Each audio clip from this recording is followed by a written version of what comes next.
Gentlemen, this film which you are about to witness has two purposes. We first intend to give you the problem which confronts the motion picture theater today, and we want to present this in an effort to conserve your time.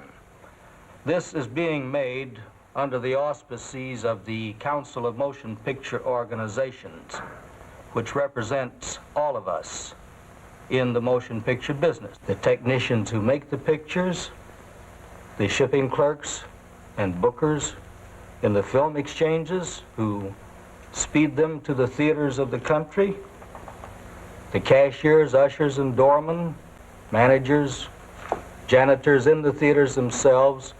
All of us are vitally interested in our situation today, and we earnestly solicit your attention.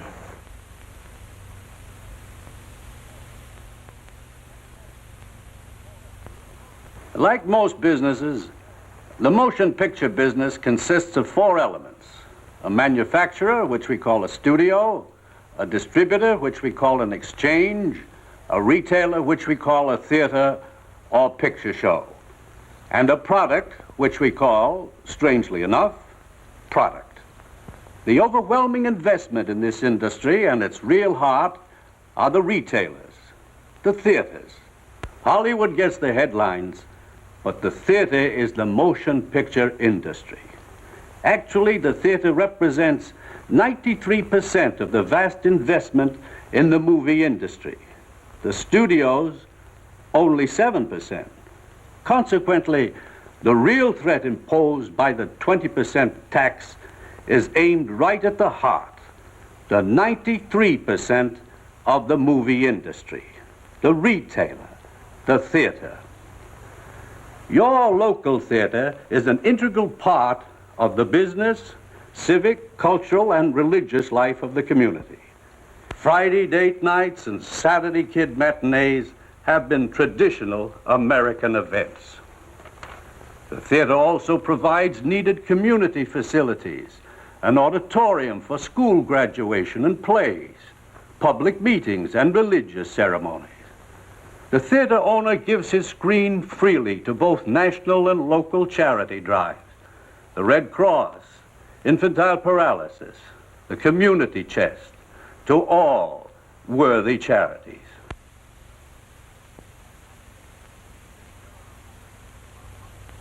In an era of plenty, while population has increased by 25 million and national income has tripled, this tragic sign has appeared in the past 6 years on approximately 4,500 theaters. Closed. Since 1946, Representative Reed, 294 theaters were closed in New York. In Ohio, Representative Jenkins, 239 theaters closed. In Pennsylvania, Representative Simpson and Epperharder, 228 closed. In New Jersey, Representative Kane, 112. In Nebraska, Representative Curtis, 55. In Illinois, Representatives Mason and O'Brien, 285. In Iowa, Representative Martin, 86. In Washington, Representative Holmes, 51. In Wisconsin, Representative Burns, 69. In Missouri, Representative Curtis, 111. In Tennessee, Representatives Cooper and Baker, 47. In Michigan, Representatives Dingell and Knox, 186. In Arkansas, Representative Mills, 79. In Kentucky, Representative Gregory, 73. In Georgia, Representative Camp, 68. In Rhode Island, Representative Ferrand, 17. In California, Representatives King and Utt, 272. In Massachusetts, Representative Goodwin, 137. In Louisiana, Representative Boggs, 63. In Connecticut, Representative Sadlack, 31. Closed. Big theaters, little theaters, old theaters, new theaters, big city theaters, small town theaters. Closed. Approximately 4,500 theaters since 1946. 1 out of every 4 in the country. A dead loss to the nation and to the community, to the individual, and to the government.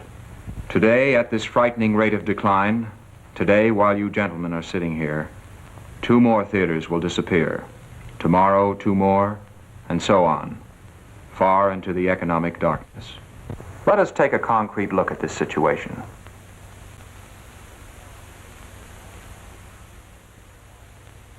Gentlemen, my name is Lehman Marshall, and I have been operating here for nearly 28 years.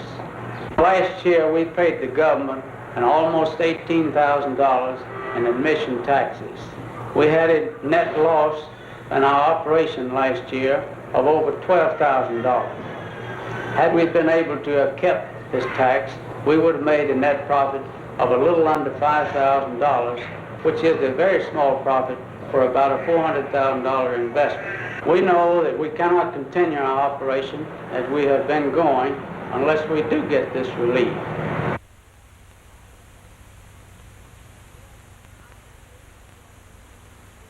I am Avis Waldron, a widow in Lindsay, Oklahoma. I love my town. I've been here a long time. My husband and I were partners in this show business for 20 years before his death. Since his death last year, I've been able to pay the regular theater operating expenses, but in the face of the rising costs, that's all I've been able to pay. Now, we have been a part of this community this community and its activities all this time. Whenever the high school classes want to raise money, they came to the theater. The farmers had a meeting here last month. The Christian church will hold services here this summer while it builds a new church. The Methodist church has Sunday school classes for 15 years in the theater. But since my husband's death, I've had to take the life insurance money to pay the federal tax.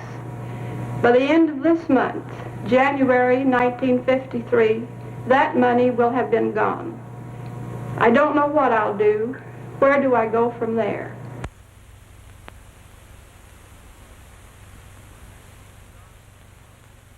My name is John Volakis. I'm a motion picture exhibitor in the town of Flatrock, Michigan. Population approximately 2,000, serving as a rural center for 10,000 people. In '49, business was better than ever. For Uncle Sam, a 20% excise tax, I turned an amount over for the year of 1949, $10,600. My salary for the same period, $7,800. As we skip a few years and come to 1951, tax collections had dropped down to $8,300, and my salary had to be adjusted to $1,660. In 1952, my business felt as if the bottom had dropped out. My salary for the entire year, working 12 months out of the year, amounted to $200. For Uncle Sam, his excise tax, I collected $6,100. As the only businessman in my community, I find that I must carry an unfair tax. The butcher, the baker, the department store doesn't have to turn 20% of their gross revenue over to Uncle Sam, yet I do. I had stated facts and figures. They may be verified at the Internal Revenue Department. Gentlemen, you heard my case. As a taxpayer, as a citizen, and as a veteran, please give me due consideration. Thank you.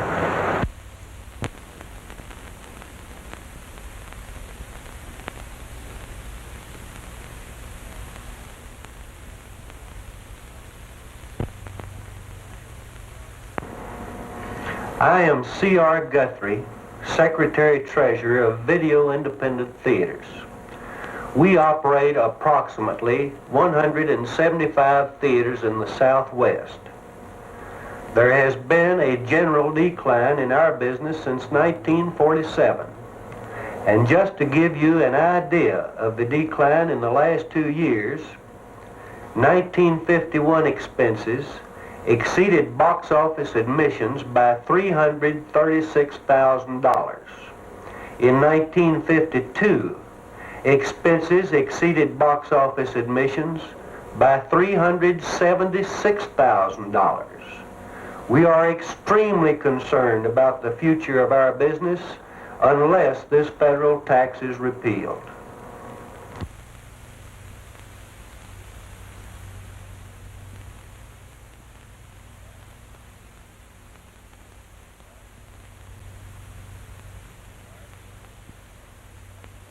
My name is Yale Wells, Vice President and Managing Officer of the Kansas State Bank in Holton, Kansas. When our theater burned here, many of our businessmen were very concerned as to whether they would rebuild or not. They felt that it was hurting their business tremendously, and it has hurt our business. We feel that it is a very vital part of our community life and very necessary to have a theater here for the support of our trade area. I'm Claude Cooper, owner of Holton Drug Company here in Holton, Kansas. Since the Arcadia Theater was destroyed by fire, I've noticed about a 10% reduction in fountain business, and the night business has been down considerably. And young people have more or less went to different towns where they do have theaters. My name is Gordon Bauer of the Bauer Furniture Store at Holton, Kansas. We have found that a theater is a big asset to the town. There's no question about it. If there was any question in anybody's mind, all they would have to do would be to step out on the street about 9 o'clock on Saturday night. My name is E.R. Baum, owner of the Holton Supermarket in Holton, Kansas. Mama trades in a town where she can take the youngsters to the picture show and then do her trading. With the picture show gone, Mama doesn't come to town anymore. The business at night here is practically gone completely. And on Saturday afternoon, it has gone down approximately 40%.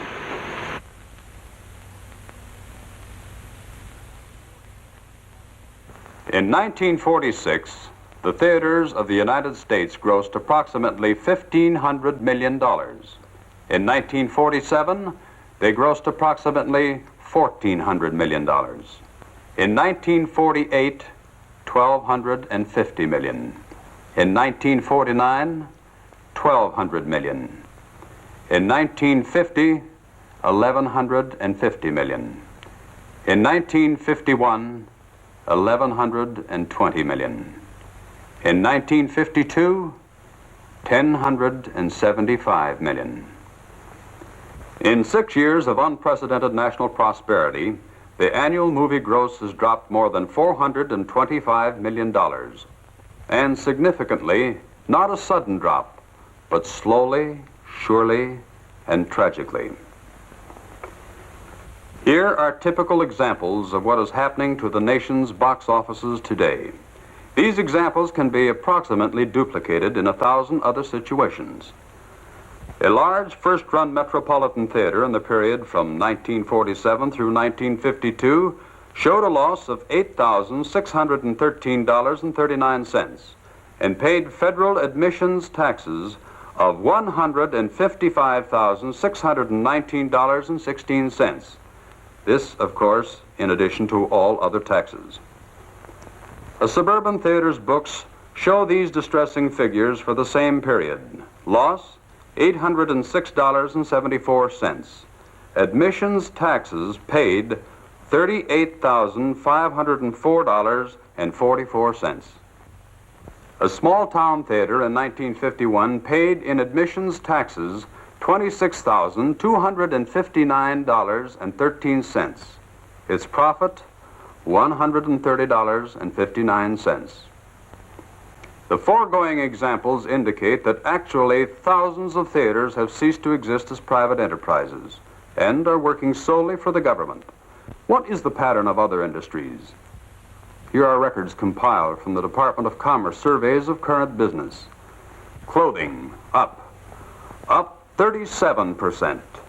Food, up 49%. Steel, up 66%. Petroleum and coal, up up 112%. Motion pictures, down 29%. What one factor distinguishes the picture industry from the others? It is the only one of these industries, gentlemen, that has a 20% tax taken right off the top.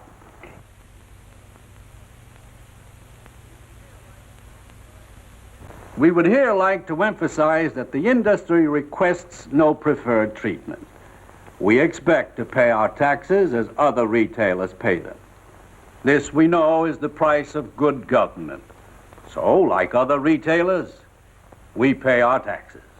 We pay our corporation tax, Social Security tax, unemployment tax, raw film tax, supply tax, sales tax, real estate tax, personal property tax, occupation tax, license tax, assessments tax, school tax, road tax, sign tax, marquee tax, fire inspection tax, billboard tax, state excise tax, refreshment tax, income tax, if any. So as you see, we pay taxes. But above and beyond these taxes which we pay in common with other retailers, we also must pay a 20% admissions tax, which by itself represents approximately 6 times the net profit of the United States theaters as a whole.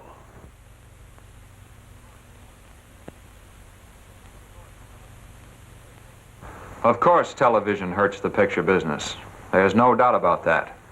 In Chicago, for example, City Collector William T. Prendergast announced on February 2nd that more theaters went out of business in 1951 than in the preceding 25 years combined, and that the movie attendance slump has cost the city $1 million in the last 3 years in revenue for theater licenses.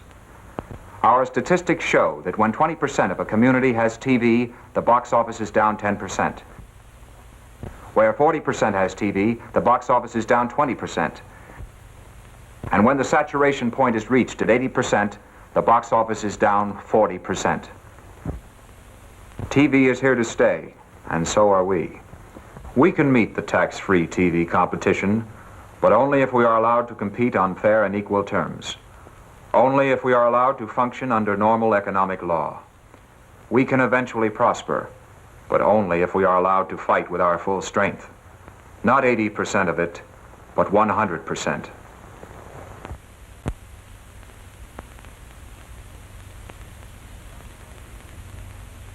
He is operating, gentlemen, on a shoestring. He wants to paint and redecorate his theater, but he has no reserve for depreciation. He wants to replace old and worn equipment, but he has no reserve for obsolescence.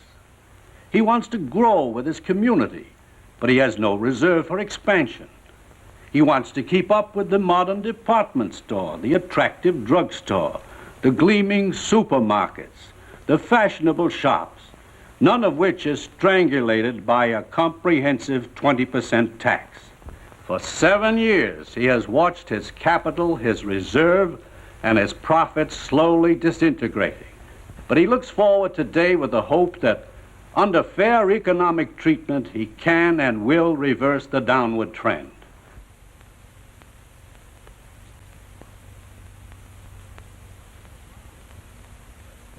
As a final point, let us look at this problem from the government's viewpoint, the Treasury's viewpoint, the hard dollars and cents viewpoint. Would the exemption of motion picture theaters from the 20% federal admissions tax mean a sweeping loss of revenue to the federal government? The answer is absolutely no. Here are the facts. It is estimated that in 1953, the maximum federal admissions movie tax collected will be approximately $200 million. If this tax reform were enforced in 1953 and the amount added to the theater's gross, the Treasury Department would recover by additional personal income taxes and additional corporate taxes approximately $120 million, or 60% of the amount it would collect by keeping the tax in effect. Further, the invigorating economic effect of releasing this money to the theaters to spend to revitalize their properties and promote their product could very well stimulate a 10% increase in movie attendance. On this basis, the Treasury could conceivably receive back an additional $45 million, or a total of $165 million, representing 82% of the maximum tax it would normally collect. It is entirely possible that with this tax reform, the Treasury Department could actually recover more revenue than it would relinquish. Closed theaters pay no taxes at all. This tax reform keeps them open. More revenue for Uncle Sam. Expanded capital investments and excess profits. Additional sources of revenue. More business for allied industries. More revenue for the Treasury.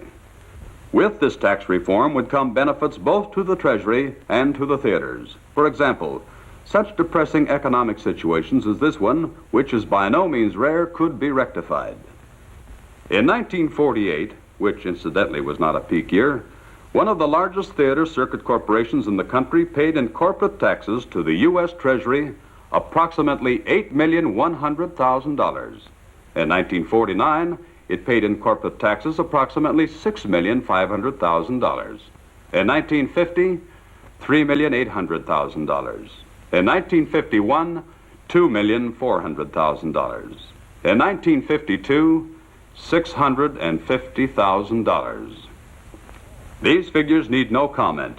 All our figures, which are available for your inspection and consideration, indicate plainly that the 20% federal admissions tax on theaters is not only depleting the nation's box offices, but is actually contributing less and less each year to the nation's treasury.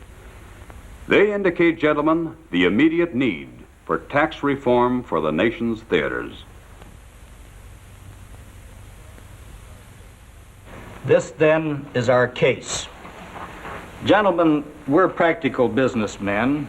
We've been in the show business a long time, and we feel confident that we can cope with these problems, but we do need your help because the situation is getting no better. We have seen the figures for January of 1953. There is no improvement. We do need your help, and quickly. Now, on behalf of all of us in the motion picture industry, I want to thank you for your gracious attention.